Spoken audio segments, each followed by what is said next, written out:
Hi, നമുക്കിന്നൊരു മാമ്പഴപ്പുളിശ്ശേരി ആയാലോ? Hi, എല്ലാവരും സുഖമായിട്ടിരിക്കുന്നോ? എന്തൊക്കെയുണ്ട് വിശേഷങ്ങൾ? എല്ലാവരും ഇപ്പോൾ എന്തോ എടുക്കുക? എല്ലാ വീഡിയോയും കാണണേ.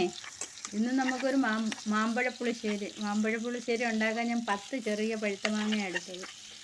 10 ചെറിയ പഴുത്ത മാങ്ങ എടുത്ത് ചെത്തി ഒരെണ്ണം ഞാൻ പൊളിച്ച് നോക്കി. പൊളിച്ചപ്പോൾ എനിക്കത് അത്ര ഇതായില്ല. ഞാനങ്ങനെ ചെത്തിയിട്ട് തീരെ കട്ടി കുറവായിരുന്നു മാങ്ങാപ്പഴത്തിന്. അതുകൊണ്ടാണ് എനിക്ക് തൊലിച്ചപ്പോൾ അതിന് കട്ടി കുറവായതുകൊണ്ട് ചെത്തിയെടുത്ത് നെയ്യ് ഒഴിച്ച് വഴറ്റി കഴിഞ്ഞ് ഉപ്പും മുളക് പൊടിയും ഇട്ട് വഴണ്ട് വന്നപ്പം ശർക്കരപ്പാനി ഒഴിച്ച് ശർക്കരപ്പാനിക്കകത്ത് കിടന്ന് വെന്തതിന് ശേഷം തേങ്ങായും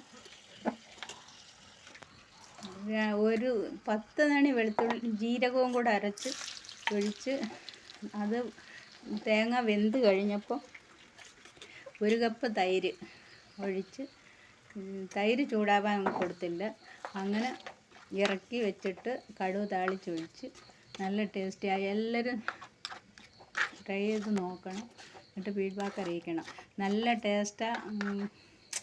എപ്പോഴും പറയുന്ന പോലെയല്ല. ഉലുവാപ്പൊടിയും കായപ്പൊടിയും ചുമന്നുള്ളി വട്ടത്തി അരിഞ്ഞതും കറിവേപ്പിലയും കടുകും ഇട്ട് കടുക് പൊട്ടിച്ചിട്ട് തുള്ളി മുളക് പൊടി ഇട്ട് കളർഫുള്ളാകാൻ വേണ്ടിയിട്ട് അതിൻ്റെ മുകളിലൊരു അത് നെയ്ക്കകത്താണ് കടുക് വറുത്തൊഴിച്ചത്. അങ്ങനെ എടുത്ത് ടേസ്റ്റിയായ മാമ്പഴപ്പുളിശ്ശേരി എല്ലാവരും ട്രൈ ചെയ്ത് നോക്കണം, ഫീഡ്ബാക്ക് അറിയിക്കണം, ലൈക്ക് ചെയ്യണം, കമൻറ്റ് ചെയ്യണം, സബ്സ്ക്രൈബ് ചെയ്യണം. അടുത്തൊരു വീഡിയോ ആയി വരും വരെ ബൈ.